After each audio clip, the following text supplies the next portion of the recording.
In 1979, Saturday Night Live aired a sketch called Jeopardy 1999. And in it, Steve Martin is the host character, and his name is RF 149. I've always really enjoyed what the view of the future was going to be like. So we all kind of tend to fall into the pattern of living for the future, and to a sense, then devaluing the present.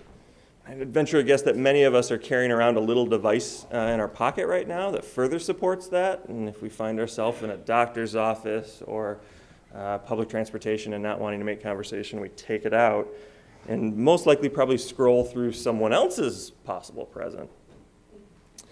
So for this morning, I wanted to share with you the words of Kathleen McTeague, and as well as the appreciation for you choosing to spend your present here with us.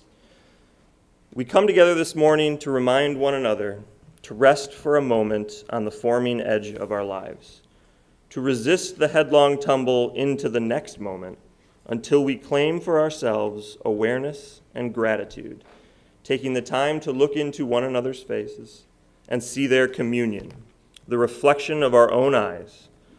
This house of laughter and silence, memory and hope is hallowed by our presence together.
Good morning. Good morning. That was pretty good. I'm used to having to try and get people to do it a couple of times. You got her awake this morning. My name's Jack Waller. I am the executive director here at Fountain Street Church. Interestingly, I am not a minister, but I'm the acting clergy or minister today, which is a real interesting thing for me, and something I definitely did not think I would ever be doing. So this amazing institution is going to celebrate its 150th anniversary next year, and I'm not going to list a bunch of things from the 150th anniversary because we don't have that time. And as I said, I'm incredibly appreciative that you've all chosen to spend your present, your now, your Sunday morning with us, because you got a lot of options, I'll be honest. I'm also really appreciative that Virginia's agreed to do this. As someone who's done it in the past, it takes a lot of effort and a lot of time. But as it is summer, even though we're experiencing a little bit of a cool down, in the summer we do things a little differently here. We're in the chapel as opposed to the sanctuary, though we do have services in the chapel during the year as well. And then in the time, kind of mid-June through August, we have guest speakers. Some of them guests only for the day, as they are always part of the church. But they get to design the entire service from prelude to postlude. And I'm incredibly appreciative of Virginia opting into this too, and all of you. So welcome to Fountain Street Church. If it's your first time or your 150,000th, you always are welcome and belong here. So with that, let's have me talk less and let's get into it. Thank you so much and welcome. Good morning, everyone. Good morning. If you've been here 150,000 times, by the way, can I talk to you afterward? Because I definitely need to know some things. As Jack said, my name is Virginia Anzengruber. I am actually on staff here at Fountain Street. I am the newest staff member. I believe I hold the distinction of being the second to youngest staff member because Lauren is still here, but she's leaving soon, so that will soon be my title. Hold down a little bit? Yes. Thank you. So I will be reading today, and I'm not actually a clergy person, obviously. But more than that, I'm actually not really somebody that goes to church quite often, so this will be a little bit different. So rather than an invocation reading, I just wanted to read you something that has spoken to me and that really relates to what I'll be talking about later. It's from an Italian novel called Open Doors by a writer named Leonardo Sciascia. And he writes, "But agony, in the true sense of the word, is really a state in which life has more part than death. But it's like this. Either this life of ours is just chance and absurdity, meaningful only in itself, in the illusions in which it is lived, falling short of any other illusion, and therefore living it a few more years, months, or even days would seem to be a gift. Just as it would to people suffering from cancer or tuberculosis, absurdly, in all its absurdity. Or else our life is part of an inscrutable design, in which case the agony will serve to deliver this man up to some sort of hereafter, with more thoughts, more reflection, perhaps with more madness, if not more faith."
Now I would like to invite you all to join us in a group moment of meditation or silent prayer. At Fountain Street here, although I'm not clergy and although I don't particularly think of myself as a church person, I feel like it's very important to protect the way we practice here at Fountain Street, and that is to never tell you how to practice. We invite you to join however you will, however you come, and however means most to you. So in the next minute or so, please just take a moment of either silent prayer or meditation or reflection, and I will be using it to be grateful that you are all here, and hopefully you will think of someone that you are grateful for during this time.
we get a round of applause for Natalie and Marilyn with the music? That was amazing.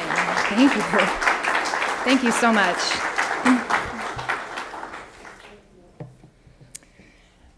Good morning again, everyone.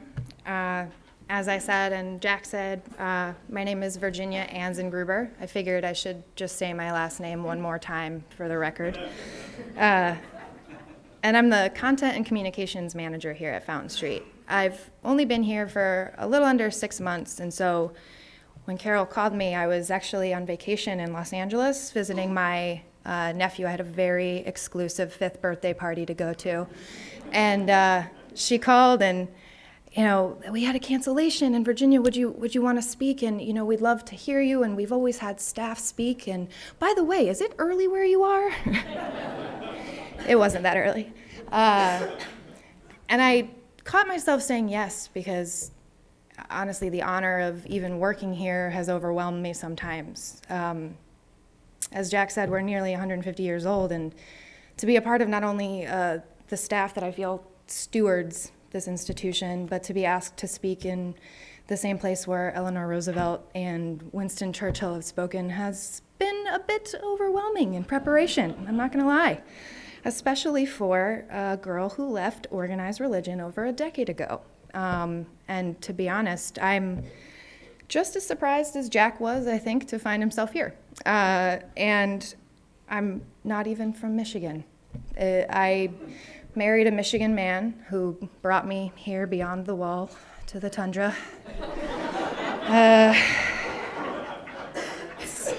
The only reason I'm convinced people move here is for love. It's the only thing big enough to bring you here. And we actually met in Los Angeles in 2011. We were both assistants on the same Paula Abdul TV show that none of you will remember. And we bounced back and forth between here and Los Angeles, and we really settled back here in December of 2016.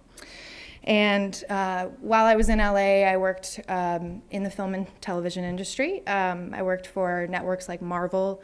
I worked on networks like Marvel. I worked for studios like Marvel, and on projects for MTV, the Weinstein Company, NASA even, which was cool. I know, girl. I mean, at the time it was cool. Now I'm like, ugh. I'll leave that one off the resume. I love Grand Rapids, and I've felt like I've been able to make it a home. The creative community here is overflowing, and so as an independent filmmaker, as someone who does podcasts and generally just tries to make things for a living, I felt very welcomed here. And so I am thrilled and honored to be here with you today. But I realized after kind of having a freak out moment of what am I going to speak about behind the pulpit of a 149-year-old church, I realized that pulpit or not, one thing I'm good at, as my husband can attest to, is talking about my feelings and thoughts at length. So that's what we're going to do today. And I actually today want to talk to you about something that it would be a bit heavy, and you know, if you look at the title on your bulletin today, it's right there in the title. I want to talk to you about death. But I promise it's actually not going to be heavy, because I don't think of death as something that's dark. My story isn't super unique. I grew up Baptist in the South, and I grew up in Central Florida. So if anybody is from that area, or you know anyone from that area, we will all tell you very definitively, it is the South. And I kind of really decided at a really inopportune time in my life to question everything. I was a 17-year-old high school senior at a Baptist school. My graduating class was 27 people. When I decided to leave the church, people knew about it, and they had questions. And to be honest, I left because I had questions, and I had questions that weren't met with answers. They were met with disdain, more questions, maybe a little bit of just annoyance. Why did I care about these things? Why did I care about the details of something that I couldn't understand? Why couldn't I just take the class and memorize the verses and just do it like everybody else? Well, I graduated from that school and then immediately went to Florida State University. Does anybody know that it's one of the top 10 party schools in the country? Now you do. Ranked by Playboy consistently. Thank you very much. We also have like a good football department or whatever. That's what I've heard. That joke was from my friend Dave, who's a very big Florida State football fan. But it was really during that time, like all people in college, I think, that I was able to kind of take these broken pieces of the faith that I had really once built my life around and use those pieces to grow myself in different ways. And for me, that looked like leaving the church and getting an accidental minor in religious studies because I just was curious. And I ended up taking so many classes that during my junior year, my advisor was like, you know that you're 6 credit hours away from a second minor. I did not. I was just trying to learn. I was trying to hear about other worldviews to see what aligned with my own. And if I was going to leave the only community I had ever known, I wanted to know why. I wanted to know why. I wanted to feel like the journey had a purpose. And so when I left college, I definitely felt older and wiser, but if there's anyone in this room that's left an organized religion, there's one thing I think that we can all agree on, is that leaving that is like mourning a death in the family. It's a part of who you are. It's a part of the DNA and the stitching that makes you. And so to pull those threads is painful and I think necessary and can be really rewarding. And so for me, I wanted to share today, when Carol asked me, not really about myself, but about this worldview that I've been lucky enough to have friends that I can explain it to, and now I've been given the opportunity to have this conversation with you all. And so I, over a decade ago, really I left the church, but I felt like something was still missing. I didn't believe in God, but I didn't not believe in God. And when I was in college, like most people, I got a crush on a super hunky German man. His name was Friedrich Schleiermacher, and he's an 18th century philosopher. You might have heard of him on Instagram. He's actually famously known as the father of modern Protestant theology. And he published a book in 1799 called On Religion. And in this book, he offers up an apology of sorts, but it's really a viewpoint that he shares of his view of religion. And he's speaking to what at the time was the Romantic Enlightenment crowd. In the 18th century in Europe, Enlightenment was very big.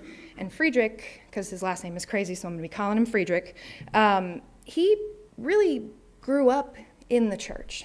His dad was a preacher. His dad's name is Gottlieb, because it's just a German family. But his dad was a chaplain in the Reformed Church, which we know that today as the Calvinist Church. And Friedrich's grandfather, Daniel, used to roll with these dudes called the Zionites, which were actually kind of like a weird cult that kind of broke out in Europe in the 1800s. And then he left when he realized that the guy that started it was saying that his wife was going to birth the new savior of the world. So it was kind of an intense moment for Friedrich's family. But he grew up in this, and so in his book, he was really trying to reconcile this Protestant faith with this enlightened Romantic theology.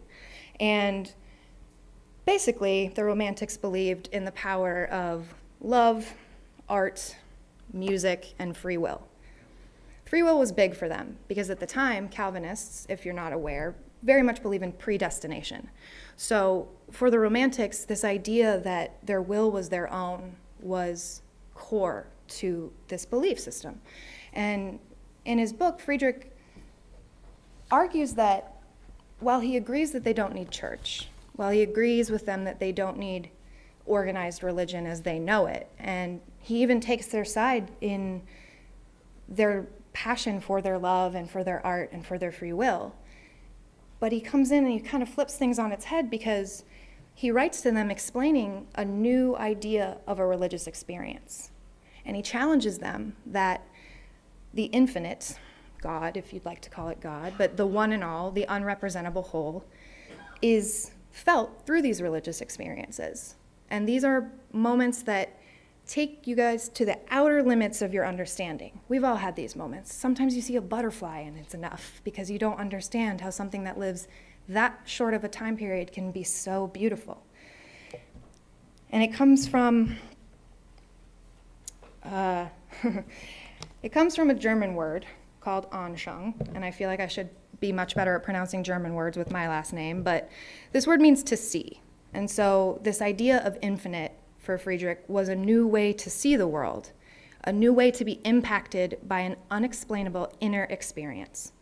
For him, the idea of God is not a corporeal being.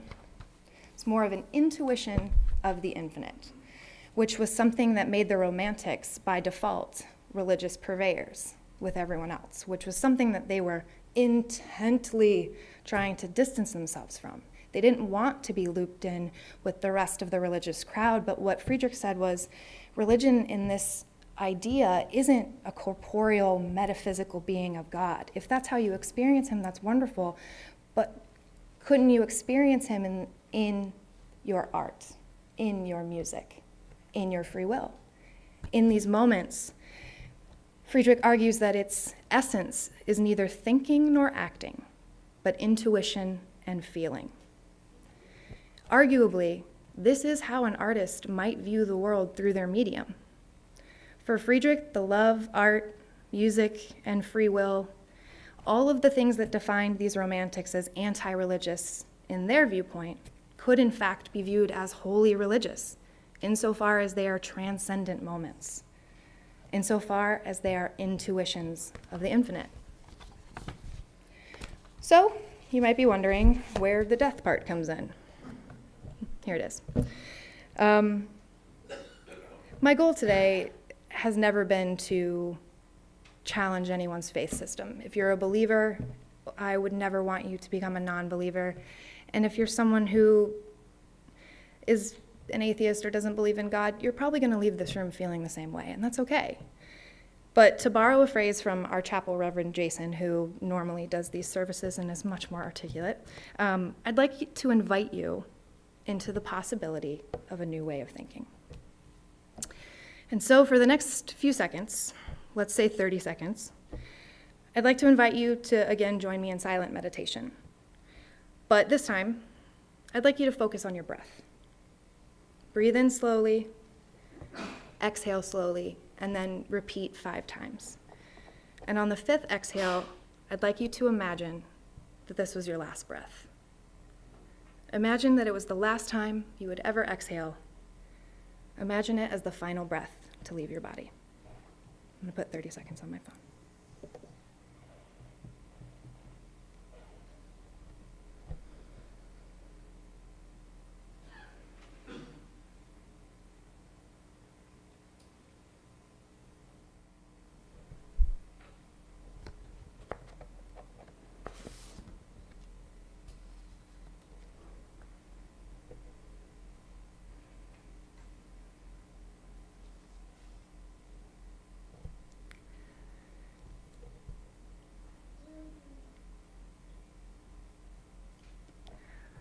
For most of us, this intense focus on our mortality in this form is very anxiety-inducing.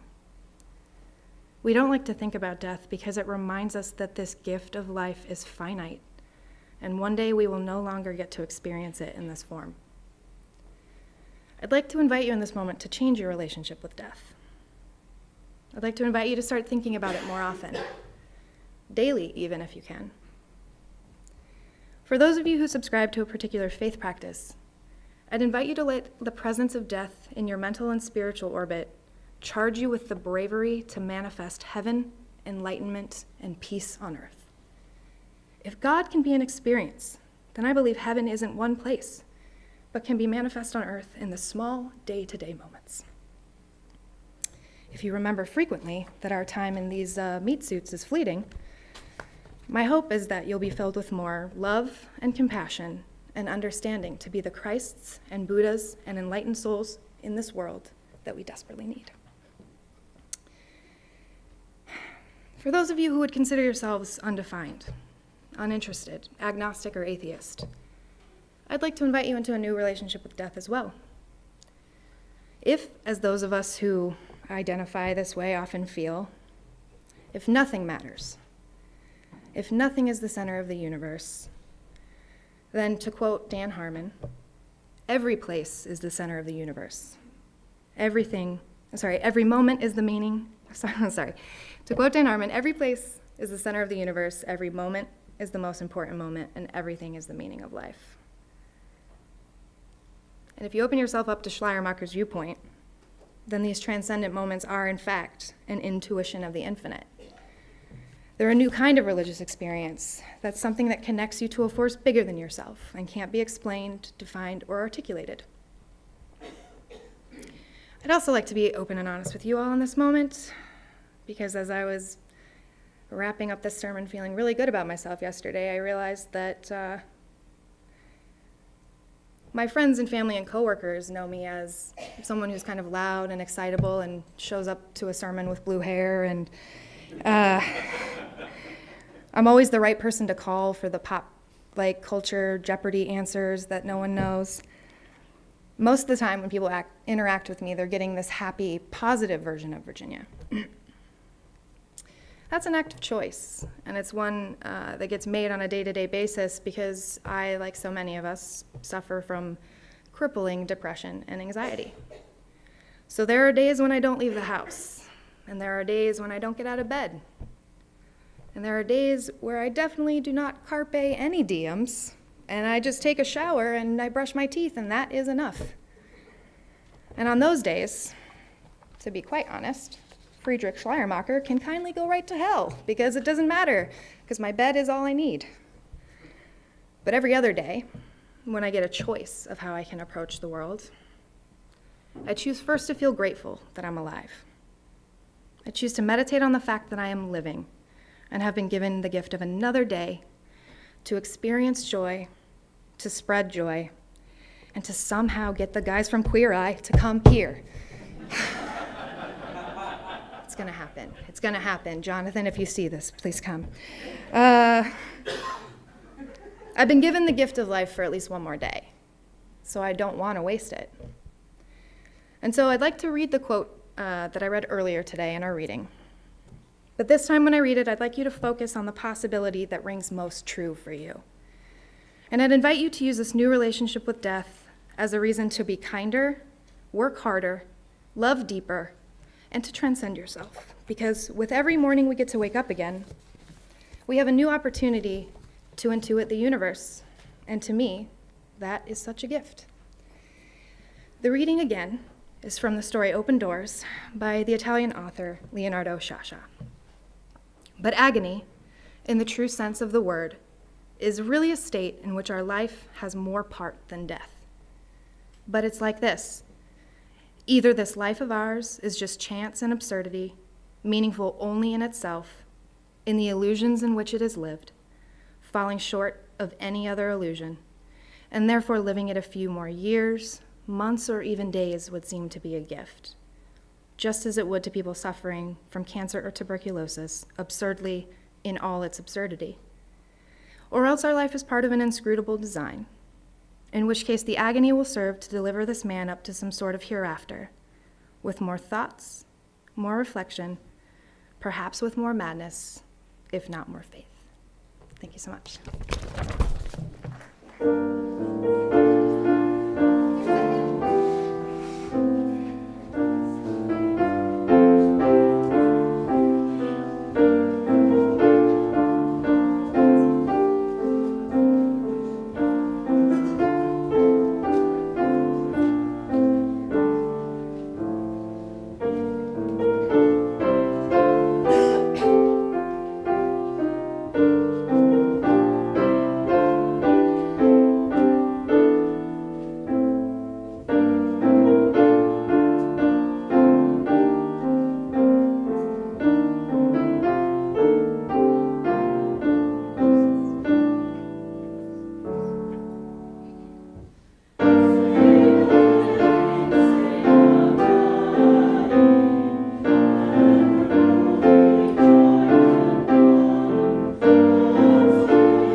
So I think it was a Shel Silverstein poem that said, if somebody asks you to do the dishes, break them the first time and nobody will ask you to do the dishes anymore.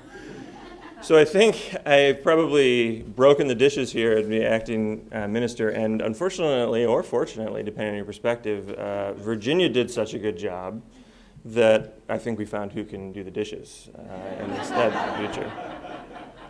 So, again, about a month ago, I volunteered when there was the opening to serve as clergy, and Carol took me up on that. So now one of the things to take away from this is if you talk to Carol, you might get roped into doing some more things. But I actually do mean that as a positive here, right? And I'm wanting to make sure that I did a respectful job of this. I asked Fred, I said, Fred, okay, give me the definition of benediction, right?